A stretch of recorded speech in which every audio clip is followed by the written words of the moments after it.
I invited some friends to join me for this video, but they're all a bunch of flakes. I ain't got nobody. You wanna know why it's so hard to make friends with snowmen? They're always giving everybody the cold shoulder. Hello, I'm Jo, and welcome back to my channel. This is the second look in our Christmas in July mini-series. Settle in, coffee, Netflix, and let's get started.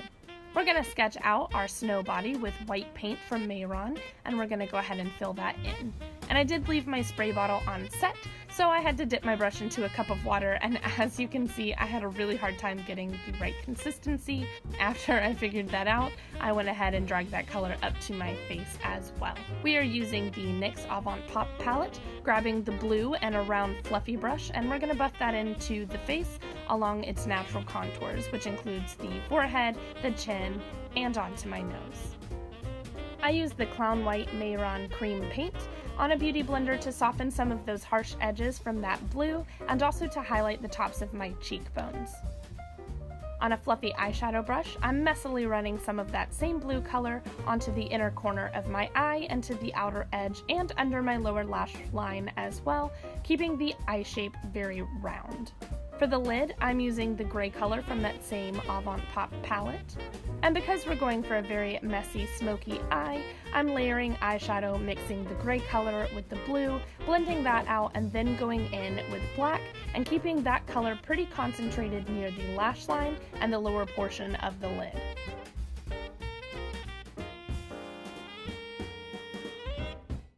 Add mascara and fill in your brows with black paint. Remember that eyebrows are sisters, not twins, and in our case, cousins. Moving on to the mouth, we're going to first start by sketching in the general shape that we are going to go for. Basically, what we're doing is creating the negative space where a melted snow mouth would be.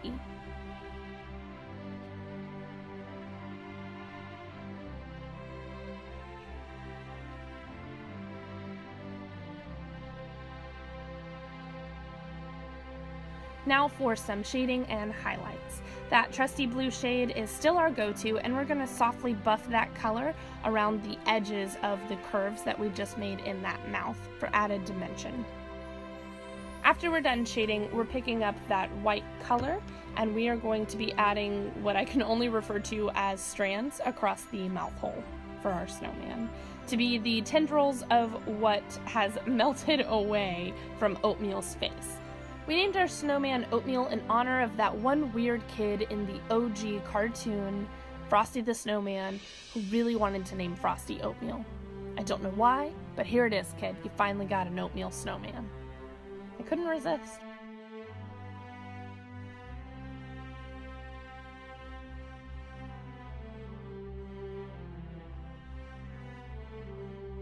You know that Oatmeal just had to have a carrot nose. We're going to sketch that out with orange body paint, and we are going to be highlighting that with yellow paint mixed with a little bit of orange so it's not too stark of a difference.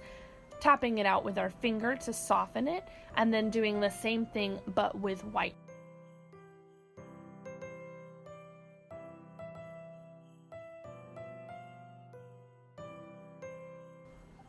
And then of course I'm going to use some brown paint to outline that and to create what would be the shadow on the nose.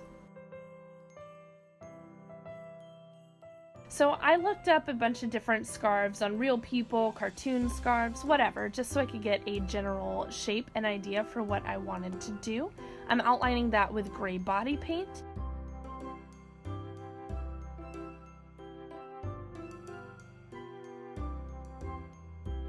Our snowman scarf is going to be red and green.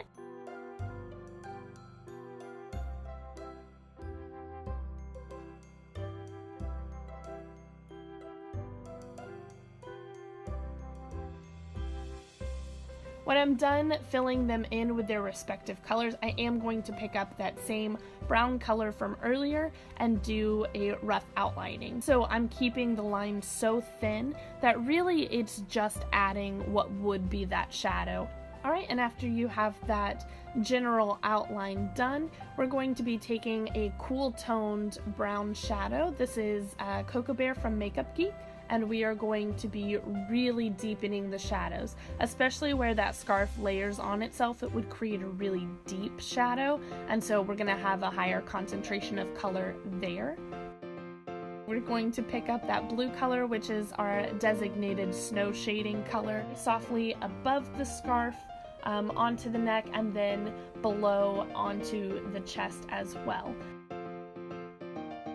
And our snowman is unfortunately armless. We're just going to be painting the outskirts of that black. The last thing that our little snowman needs is some buttons, little black circles, and then I did take some of that white Mayron paint and create a little bit of a highlight on top just to give it some added dimension. And of course my pink hair doesn't really go with a snowman either. I'm going to tuck all of my hair in. I did have to go in and paint part of my ears and a little bit around my temples. Alright, and that's a wrap on Oatmeal the Snowman. Thank you guys so much for watching this video, and I will see you next time.